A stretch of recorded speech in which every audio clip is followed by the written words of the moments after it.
দিকেও কিন্তু বাধা দেওয়া হয়েছে, অর্থাৎ লেভেল প্লেইং ফিল্ডের কিন্তু একটি শঙ্কা আমরা বারংবার প্রকাশ করছি এবং আমরা পূর্বেও ঢাকা বিশ্ববিদ্যালয়ের মাননীয় ভিসি এবং নির্বাচন কমিশনার বরাবর বারংবার বলছি যে এই যে নীল দলে যারা চরমপন্থী শিক্ষক যারা ফ্যাসিবাদের দোষর ছিল চরমপন্থীভাবে তাদের বিচারে আওতায় আনা হোক, কিন্তু আমরা দেখছি সেটার কোনো কিন্তু দৃশ্যমান কোনো পদক্ষেপ আমরা এখনও দেখছি না।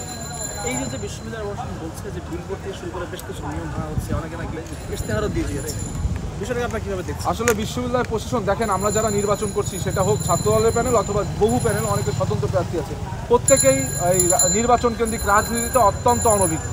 এটাই আমাদের জীবনে প্রথম নির্বাচন। সুতরাং বিশ্ববিদ্যালয় প্রশাসনের উচিত ছিল এই যে এটা এক ধরনের তাড়াহুড়া করে আনুষ্ঠানিকতা ডাকসু নির্বাচন না করে সবাইকে প্রথমে নির্বাচন আচরণবিধি সম্পর্কে সম্যক ধারণা দেওয়া। একটি সেশন তো তারা নিতেই পারতো যারা প্রার্থী রয়েছে, সেই ক্ষেত্রে তো প্রার্থীরা সহজেই কিন্তু আচরণবিধি ভাঙতে পারতো না। আমাদের প্রার্থীরা তো আচরণবিধি সম্পর্কে অনেকেই জানে না। সুতরাং বিশ্ববিদ্যালয় প্রশাসনের উচিত খুব দ্রুত সময়ের ভিতরে একটি সেশন নেওয়া, যারা প্রার্থী রয়েছে তাদেরকে, এমনকি ভোটারদের উদ্দেশ্যেও বিভিন্ন আমরা অনলাইন বা ডিজিটাল মাধ্যমে কিন্তু নির্বাচন কমিশন বিভিন্ন আচরণবিধি সম্পর্কে তথ্য প্রদান করতে পারে। প্রাথমিক তালিকা নিয়ে আপনাদের কোনো সন্দেহ আছে?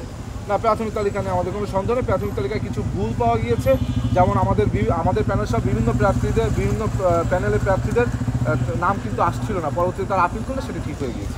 জুলিয়াস সিজারের নাম নিয়ে কোনো কথা শুনতে হচ্ছে? আমরা তো বারংবার বলছি যে ছাত্রলীগের পুনর্বাসন কেন্দ্র যেন ডাকসু নির্বাচন না হয়। এমন একজন ব্যক্তির নাম বললেন জুলিয়াস সিজার, যিনি 19-এর প্রশ্নবিদ্ধ ডাকসুতে ছাত্রলীগের পক্ষ হয়ে স্বতন্ত্র প্রার্থীদের উপর ডিম হামলা করেছিল এবং বহু ধরনের হামলা মামলার সাথে জড়িত। আজকে আমরা দেখছি তারাই ডাকসুতে নিজেদেরকে স্বচ্ছ প্রার্থী হিসেবে প্রার্থিতার দাবি করছে। আমরা কিন্তু যেদিন উনি মনোনয়নপত্র সংগ্রহ করেছে সেদিনই আমাদের শিক্ষার্থীরা প্রতিবাদ জানিয়েছিল। তাৎক্ষণিকভাবে তার মনোনয়নপত্র বাতিল করা হলেও পরবর্তীতে দেখা গেল তিনি আবার নির্বাচন করছেন এবং তার নাম তালিকায় রয়েছে। সেটা নিয়ে আমাদের ভিতর শঙ্কা রয়েছে, কারণ আমরা কোনোভাবেই চাইবো না ফ্যাসিবাদ পালিয়ে যাওয়ার পর একটি ডাকসু সেটি আপনার একটি প্রশ্নবিদ্ধ ডাকসু হোক অথবা ফ্যাসিবাদের পুনর্বাসন কেন্দ্র হোক। কমল মেডিয়ার একটি স্বেচ্ছাসেবী সংগঠন, যেই সংগঠন গত 1 বছর ধরে ফ্যাসিবাদ পালিয়ে যাওয়ার পর থেকে শিক্ষার্থীদের বিভিন্ন ধরনের স্বাস্থ্যসেবা থেকে শুরু করে, আপনারা জানেন আমাদের হলগুলোতে ফার্মেসি নেই, সেই ক্ষেত্রে আমাদের কমল মেডিয়েট 24/7 তারা কিন্তু আমরা আমাদের কর্মীদের দ্বারা যেই শিক্ষার্থী অসুস্থ বোধ করেছে তার হলের রুমের দরজায় আমরা বিনা ডেলিভারি চার্জে ওষুধ মূল্যটি নিয়ে ওষুধ পৌঁছে দিয়েছি।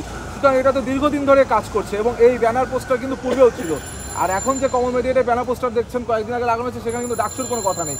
এটা শুধুমাত্র একটি স্বেচ্ছাসেবী সংগঠন এবং শিক্ষার্থীদের কল্যাণের জন্য। আপনার ব্যক্তিগত জীবন নিয়ে দেখছি যে সোশ্যাল মিডিয়াতে বেশ আলোচনা হচ্ছে, আসলে কে করছে এইগুলো?